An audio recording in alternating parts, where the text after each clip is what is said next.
Anton Brandt could tell the difference between wind and a man by the way a hedgerow moved. 3 fingers rested against the trigger guard of the MG42, not the trigger itself. That was the first thing they beat into you at gunnery school. Patience before power, and his eyes tracked the tangle of hawthorn and packed earth 80 meters out. The same wall of green he'd been staring at for 6 hours. His loader lay beside him, belt draped and ready, and neither man had spoken in 20 minutes. There was nothing to say. There was only the hedge, and the discipline of waiting for it to give up something worth a burst. Sweat had already soaked through the collar of his tunic, and somewhere behind him, a field kitchen he couldn't see was burning wet wood, the smoke drifting low enough to catch in his throat. None of it mattered. Gunnery school had taught him to file that kind of discomfort away in a separate compartment of his mind, one that never touched the compartment doing the actual watching. Normandy. Late July 1944, somewhere in the bocage south of Saint-Lô, in a country built by farmers to keep cattle in and now serving, by grim coincidence, to keep armies out. Every field down here was its own small fortress, walled in by earthen banks and centuries of hawthorn root, and Brandt's crew had already made 3 of them cost the Americans dearly. He trusted one rule above every other he'd been taught. If a shape rose above that hedge wearing the flat, coal-scuttle silhouette of an American helmet, it did not get to finish rising. That instinct wasn't carelessness. It was discipline, drilled into him over 11 months of training until it lived somewhere below conscious thought, a rule that had kept his gun crew alive through 3 earlier engagements, and one he had never once had reason to doubt. At 6:40 the shape came, just the crown of a helmet, edging up over the green wall 40 meters to his left, exactly where a man might climb to get eyes on the German line. Brandt didn't think. He fired a 4-round burst, the MG42 tearing the air with the sound Americans had taken to calling Hitler's zipper, and watched leaf litter and bark kick up around the helmet as it dropped from view. Good hit, he thought. Then from the hedge to his right, the side he hadn't been watching, the side with no helmet, no shape, nothing his training had flagged as a threat, the world came apart. A bar opened up in 3 round hammer strokes, and Brandt understood in the half-second before it stopped mattering that the helmet had never had a man attached to it. The helmet in the hedge was a decoy, an empty liner braced on the muzzle of a rifle or wedged onto a stick, lifted just high enough, held just long enough, to pull one trigger finger in exactly the wrong direction. That is the whole trick, in a single sentence. American infantrymen learned that a German machine gun crew would shoot at a helmet before it would wait to confirm who, if anyone, was wearing it, and the instant that gun fired, its position stopped being a secret. Simple, almost embarrassingly simple, set next to the machine that had killed thousands of men on the beaches 6 weeks earlier. And here is the detail that should nag at you before we go any further. The soldiers using this trick in the hedgerows of Normandy did not invent it. Men had been doing something very close to it for at least 80 years before Brandt ever touched an MG42, which means the trick that kept beating one of the best-trained infantry armies of the century wasn't new at all. It was recycled. Here's the part worth sitting with. The Wehrmacht in 1944 built its infantry doctrine around the machine gun, the way a cathedral is built around its altar. Everything else existed to protect it, feed it, and extend its field of fire. The men who served that gun went through some of the most rigorous small-unit training of the entire war, chosen for the role and drilled in it obsessively. And they lost their positions, again and again, hedgerow after hedgerow, to a piece of stamped steel worn by nobody, propped on a stick by a farm boy from Ohio or a stockyard hand from Texas. It wasn't clever the way a new weapon is clever. German veterans, describing it to American interrogators and to each other in the years after the war, kept reaching for a specific word, Gespenster. Ghosts, not because the Americans were invisible, but because they had learned to make the enemy fire at things that weren't there, then vanish before anyone could answer for the things that were. Which raises the real question this whole story is built around. How does a modern, professional, doctrine-bound army get repeatedly beaten by a trick a child could build with a stick and a hat? To answer that, you have to accept something uncomfortable about warfare. Almost none of its best tricks are new. They simply wait, dormant, for someone desperate enough to remember them. Go back to the winter of 1864, to the siege lines outside Petersburg, Virginia, where Union and Confederate soldiers faced each other across a few hundred yards of open ground for 9 straight months. The closest thing the Civil War produced to the trench deadlock of 1914. Sharpshooters on both sides had turned any exposed head into a death sentence, and soldiers on both sides answered the same way. They raised their forage caps on ramrods above the earthworks, watched for the puff of powder smoke that gave away a hidden rifleman, and passed the location to their own marksmen. It didn't take an engineer to invent that. It took one frightened soldier who realized his enemy couldn't reliably tell a cap from a skull at 200 yards, and was willing to shoot at either one. Diaries and regimental histories from the siege mention the trick often enough that historians treat it as common, almost routine, practice by the winter of 1864. Folk knowledge passed down a picket line rather than issued from any headquarters. Some units went a step further, rigging a full stuffed jacket and cap to a plank so it could be raised and lowered from a covered trench without exposing a hand, turning a single soldier's improvisation into something closer to standard equipment for a picket post. 50 years later, the same idea came back in a far more organized form. On the Western Front in the First World War, both the British and German armies eventually built entire schools around exactly this problem: how to find a hidden gun without paying for the information in bodies. British sniping units, formalized under officers like Major Hesketh Pritchard, trained men to build papier-mâché dummy heads, painted and sometimes capped, and raise them above the trench parapet specifically to draw a shot, while a second man, watching through a periscope 30 yards down the line, triangulated the muzzle flash and marked the enemy position for a counter-sniper team. It became formal doctrine. It got written into training pamphlets and taught in dedicated schools behind the lines, with instructors drilling students on how long to expose a dummy head, at what angle, and how to read the resulting bullet hole to back-calculate the shooter's exact position. And it worked often enough that the other side's own counter-sniper teams began hunting specifically for the telltale signs of bait, which meant the trick had to keep quietly evolving even then. Real, escalating tradecraft on both sides, built entirely around a fake head on a pole. So by the time an American rifleman in a Norman hedgerow lifted a spare helmet on the end of a bayonet in July 1944, he wasn't improvising something original. He was, whether he knew it or not, the newest link in a chain running back through the trenches of the Western Front to the siege lines of Virginia. A piece of soldiers' folk knowledge that gets forgotten between wars and reinvented, independently, by whoever needs it next. None of that folk wisdom would have mattered against a sloppy enemy.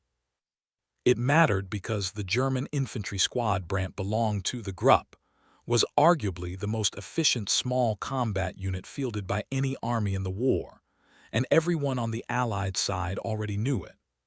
A German rifle squad in 1944 was built, almost architecturally, around one weapon, the MG-42, capable of firing over 1,200 rounds a minute, more than double the sustained rate of anything the Americans carried into the same field.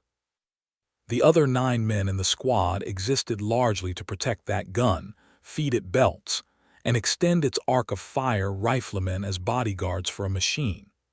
The gunner's position, MG Schütze 1, wasn't handed to whoever happened to be free. It went to the squad's most capable soldier, selected and drilled specifically for it over months, because German tactical doctrine treated the machine gun, not the individual rifleman, as the actual combat power of the unit.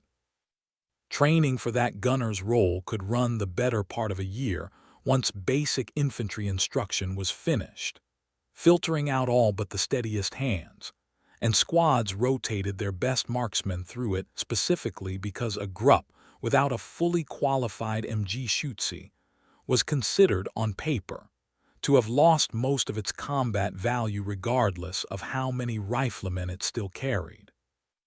Allied intelligence assessments through 1944 rated the German rifle squad's firepower and small unit cohesion as superior to their own, man for man, a remarkable admission from armies that would eventually outnumber and outproduce Germany many times over.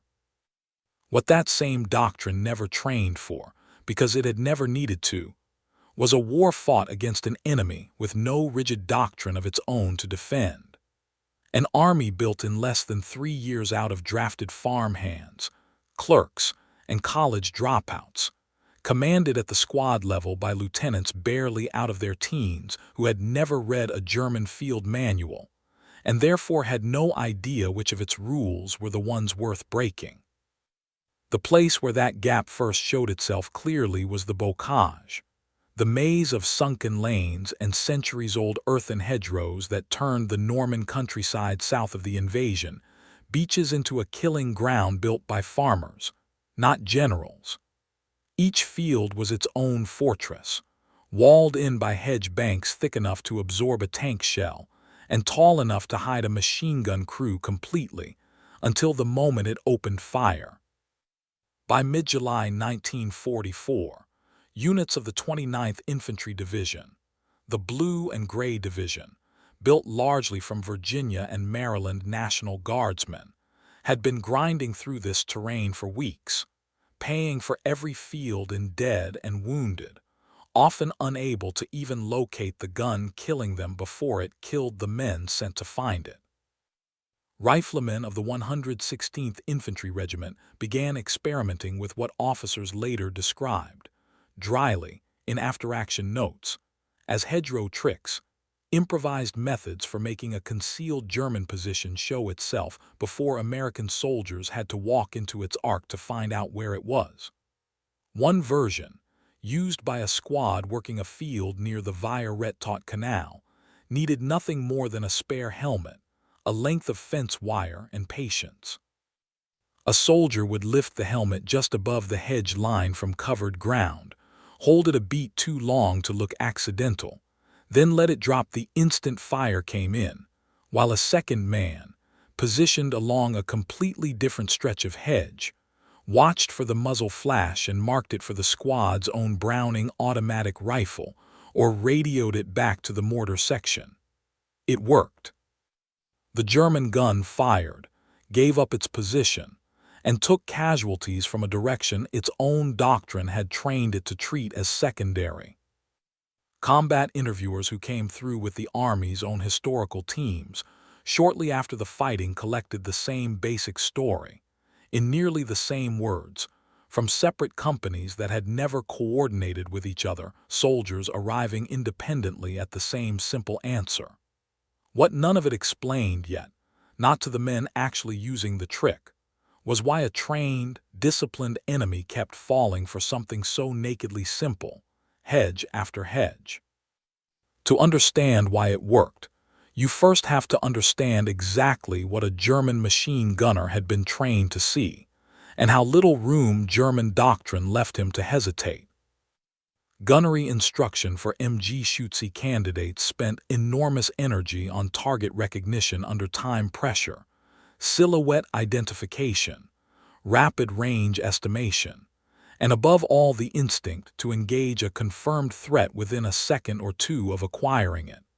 Because, in a war where the other side also fielded automatic weapons, the gunner who paused to think usually died before he fired. That training produced exactly the machine gunner German doctrine wanted: fast, decisive, almost reflexive in target engagement, capable of putting rounds on a fleeting shape faster than a rifleman could consciously decide to pull his own trigger. It also produced a man whose response to coal scuttle helmet, rising above cover, in contested ground had been conditioned into something closer to a reflex arc than a conscious decision.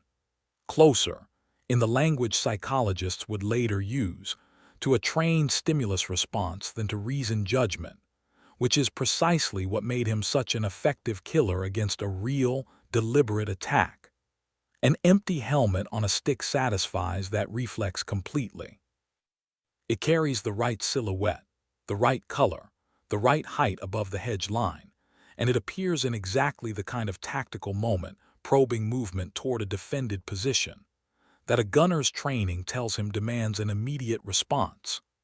Nothing in the visual information available through open sights at 80 meters, under stress, with adrenaline narrowing attention onto the single most threatening shape in view, distinguishes a helmet worn by a man from a helmet worn by nothing at all. And that's exactly what made it deadly. The deception didn't need to be elaborate, because the target it was aimed at wasn't really Brandt's eyes. It was his training. Here is the irony worth stating plainly, because it is the entire engine of the trick. The very discipline that made the German machine gunner so lethal, his trained refusal to hesitate, his conditioned speed of response, was the exact quality American soldiers learned to weaponize against him. A less disciplined gunner, one who paused, watched, and waited for a clearer picture before committing his position, would have been far harder to bait into revealing anything. It was precision and speed, not carelessness, that made the trap work, which meant the better a gun crew was at its own job, the more reliably it could be beaten by this particular trick. And that's exactly what made it deadly across an entire army rather than one unlucky crew. The supporting method mattered every bit as much as the bait itself. A helmet alone only tempts a shot. It takes a second element, a watcher positioned along a different axis, eyes already trained on the terrain most likely to conceal the gun, sometimes a designated rifleman already oriented toward that ground, to actually convert half a second of muzzle flash into a dead machine gun crew. American squads that ran the trick well treated it as a two-part system, exposure and observation running at the same time, so that the brief window a German crew allowed itself to reveal its position was never wasted. That's the inversion sitting at the center of the whole mechanism. The Germans had built an infantry system optimized to win a symmetrical firefight, the fastest and most disciplined gun against whatever came at it head-on. American squads, without ever formalizing it into a manual, learned to refuse that fight entirely. They weren't trying to outshoot the MG-42. They were trying to make it shoot at nothing, so they could shoot at something, converting a contest of raw firepower, which the Germans would likely have won, into a contest of information, which the rigid, reflex-trained side was structurally worse equipped to play. Which is why what happened next mattered more than what happened outside St. Lo. A trick that worked in an open hedgerow field would soon be tested against something far less forgiving: dense forest, close range, and an enemy with time to dig in and adapt. By November 1944, the fighting had shifted into the Aachen forest along the German border, a nightmare of close-packed fir trees, freezing rain, and log-end earth bunkers that dropped visibility to a few dozen meters, and turned every American advance into a blind stumble toward prepared positions. Elements of the 4th Infantry Division, including men of the 22nd Infantry Regiment, faced German defenders who had, by then, absorbed the lesson that Americans were baiting their guns with decoys, and had begun defending against it, splitting machine gun teams, so that a bait shape drawing fire from one gun would not also expose a second, hidden gun covering the same ground from a different angle. Sergeant Ray Kowalski's squad found this out the hard way in a fight for a logging trail east of Wassenack, when a Helmatan branch decoy pulled fire from a bunker roughly where scouts had expected. And their answering fire, aimed at that muzzle flash, walked straight into the beaten zone of a second gun nobody had spotted, sighted to cover the exact ground a flanking team would use to approach. For a few brutal minutes, the trick that had worked cleanly outside St. Lo nearly cost the squad everything, until Kowalski's men recognized the second gun's tracer pattern, shifted their angle, and used smoke to break the crossfire long enough to pull back and call mortars onto both positions. The Germans had learned. The trick still worked in the end, but only because the Americans, in that same stretch of forest, kept adjusting faster than the enemy could turn a single hard lesson into standing procedure. That near disaster in the Aachen wasn't the only cost the trick extracted. 2 weeks later, a few miles south, Private Walter Szczepanski of the 9th Infantry Division's 47th Infantry Regiment ran the same basic play, rising with a decoy shape from cover to pull a German gun's fire, against a position that, like the one Kowalski's squad had found, was covering its own bait line with a second weapon. Szczepanski held his position half a second too long, trying to confirm that the man watching behind him had actually caught the muzzle flash and was killed by fire from the gun nobody had been watching. It's worth saying plainly, this trick was never a cheat code. It didn't make German gunners harmless, and it didn't make the men who used it safe. What it did was shift the arithmetic of a firefight, not from certain death to certain survival, but from an even trade toward something closer to 2 American exposures for every German position revealed, repeated often enough, across enough fields and forests, to matter at the scale of a whole campaign. Wars are rarely won by a trick that works every single time. They're won by one that works more often than it fails, at a price the side using it can keep paying. Nowhere did that arithmetic add up more clearly than in the fighting for Aachen in October 1944, the first major German city to fall to the Western Allies, and the closest thing the campaign produced to a controlled demonstration of the tactic at scale. Urban combat compressed the same trick into tighter geometry. Instead of a helmet over a hedge, riflemen of the 1st Infantry Division worked the corners of shattered city blocks, pushing a helmet or a bundled coat past the edge of a doorway or window frame to draw fire from German machine gun teams dug into upper-story rooms and rubble-choked intersections, while a second team, positioned across the street or a floor above, tracked the muzzle flash and called it into a supporting tank or an engineer with a satchel charge. The close range and hard building lines that made Aachen brutal for infantry also made the trick unusually reliable there. A muzzle flash inside a shattered window has almost nowhere to hide once someone across the street is watching for it, which is exactly why the tactic went from occasional hedgerow improvisation to something closer to routine practice by the time the city fell.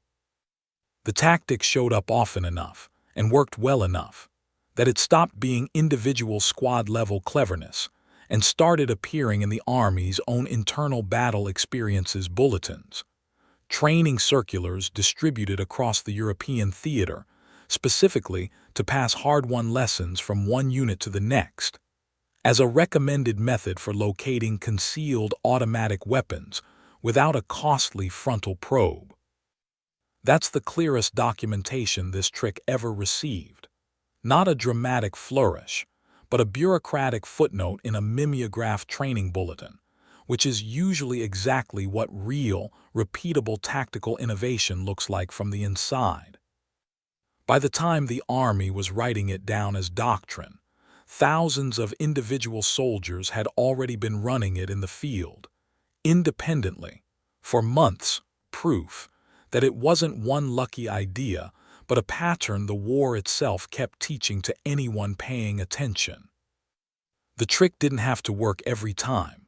It only had to work often enough, and by Aachen, it plainly had. Ask most people what won the war in Western Europe and you'll get roughly the same short list. American industrial output, overwhelming numbers, air superiority that let Allied commanders move and mass troops the Wehrmacht could no longer contest. All of that is true, and all of it matters, and none of it explains why a green American rifleman in a hedgerow or a burned-out building kept finding ways to beat a German machine gun crew in a fair fight he had no business winning on paper. Underneath the production numbers was something harder to put on a chart, a difference in how each army let its own soldiers think. The Wehrmacht of 1944 was, by design, a closed system, brutally efficient inside the boundaries of its own doctrine, built on the assumption that the doctrine itself was largely correct, and that deviation from it by a junior enlisted man was a risk to be minimized rather than a resource worth tapping. The American army that came ashore in Normandy was, almost out of necessity, an open one, undertrained by comparison, doctrinally thinner, led at the squad level by men who often didn't know the officially correct way to solve a problem, and so solved it however actually worked, then told the squad next door, who told the squad after that. Ideas in the German system flowed downward from doctrine to soldier, refined at officer schools and handed down as settled procedure. Ideas in the American system, at least at this level, flowed sideways, soldier to soldier, company to company, faster than any headquarters could track or formally approve. A rifleman who watched a trick work in one hedgerow simply told the next squad over before either of them had a name for what they'd just done, let alone a training pamphlet describing it. That's why Gespenster was the only word German veterans had for it. Not because the tactic itself was mysterious. A helmet on a stick isn't a mystery to anyone who sees it, but because it came from a source their own system had no real category for. Individual, bottom-up improvisation, spreading laterally between squads faster than doctrine could formally absorb or counter it. A closed system can identify and neutralize a known, named threat with terrifying speed. It is far slower to recognize a threat that keeps changing shape, invented independently by hundreds of different privates who never met each other and never wrote a manual between them. None of this is a claim that American soldiers were braver or better men than the Germans they fought. Plenty of German units showed real tactical ingenuity of their own, and plenty of American units showed none at all. It's a narrower claim about systems rather than character, about which structure made room for a good trick to spread once somebody stumbled onto it, and which structure made that spread almost impossible to stop in time. The Germans themselves, in their own post-war accounting, more or less admitted as much. After the war, the U.S. Army's Historical Division ran an extensive program interviewing captured and surrendered German officers, from junior company commanders up through senior generals, asking them, systematically, to assess Allied tactics and account for German failures for the official historical record. A recurring theme across those interviews and after-action reports was a grudging respect for the tactical flexibility and individual initiative shown by American infantry at the small unit level, even from officers who otherwise rated German training, equipment, and small unit firepower as superior on paper, and said so without hesitation. That's a remarkable admission from professional soldiers describing an army they had, by every formal metric available to them, been trained to outfight. It wasn't American marksmanship that impressed them, and it wasn't American discipline. Nobody on the German side ever claimed the U.S. Army outdrilled the Wehrmacht, and they were right not to. It was the unpredictability. The sense, described again and again in slightly different language by different officers who had never compared notes, that American units simply did not fight the way the manual said they should, and that this, more than any single weapon or tactic, made them far harder to plan against than their training alone would suggest. So the honest answer to the question this video opened with is smaller and stranger than it sounds, and also completely sufficient on its own. American soldiers made German machine gun crews give away their position by exploiting the one thing the German army could never train out of its own discipline: the reflex to fire on a confirmed threat the instant it appeared, whether or not anyone was actually standing behind it. A helmet, a stick, a second pair of eyes watching a different angle. That is the entire mechanism, beginning to end. Nothing about it required brilliance. It required only that someone be willing to bait a trained killer with an empty hat and trust that his own professionalism would do the rest of the work. Gespenster, ghosts. The word survives in the interviews and the memoirs because it captures something true, an enemy that showed itself only long enough to make you reveal your own position first, then vanished before you could ever answer for it. The trick did not end in 1945. Decoys built to draw enemy fire and expose a hidden position remain a documented part of infantry practice today, endlessly adapted to whatever the current threat happens to be. In the war in Ukraine, both sides have used mannequins, inflatable equipment, and deliberately exposed dummy positions, sometimes as simple as stuffed uniforms, sometimes wired with heat sources to fool thermal sights, specifically to provoke artillery, drone strikes, or machine gun fire from a concealed position, burning through an enemy's limited ammunition, or revealing coordinates that get fed straight back into a counterstrike. Similar decoy tactics have turned up in other recent conflicts as well, wherever one side has more patience and imagination than firepower, dummy fighting positions built to soak up a first strike so real ones can survive it. False radio traffic paired with visible decoys to draw an opening volley before the actual target ever shows itself. None of it requires new psychology.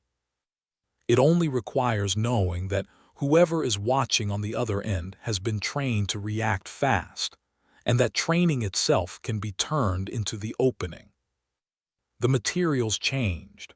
Cloth and foam instead of a spare steel helmet, sometimes a thermal signature dummy instead of a shape on a stick. The underlying exploit hasn't moved an inch because it was never really about the helmet in the first place. It was about a nervous system, trained to react instantly to a known threat shape, that can be persuaded to fire at nothing at all, and that particular vulnerability belongs to human psychology, not to any one army or century, which is exactly why it keeps getting reinvented by whoever needs it next. So who had the better doctrine? By almost any formal measure, training hours, weapon design, small unit firepower on paper, the German army did, and the men who fought against the MG-42 in a hedgerow or a bombed-out street understood that better than anyone watching from a safe distance ever could. But doctrine only wins a war if it can adapt as fast as the war itself changes, and that was the one place the more rigid, more polished system kept losing ground to the messier one. Picture the hedgerow again, the way it would have looked an hour after Brandt's position was found and silenced.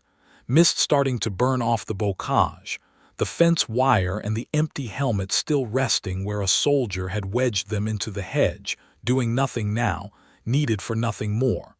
No one left to explain the trick to. No one left who needed the explanation. The gun was better. The men who beat it, more often than not, were simply harder to predict, and in a war that dragged on as long as this one did, that turned out to matter just as much. If this is the kind of history you want more of, the small, human tricks buried underneath the big campaigns, you know what to do.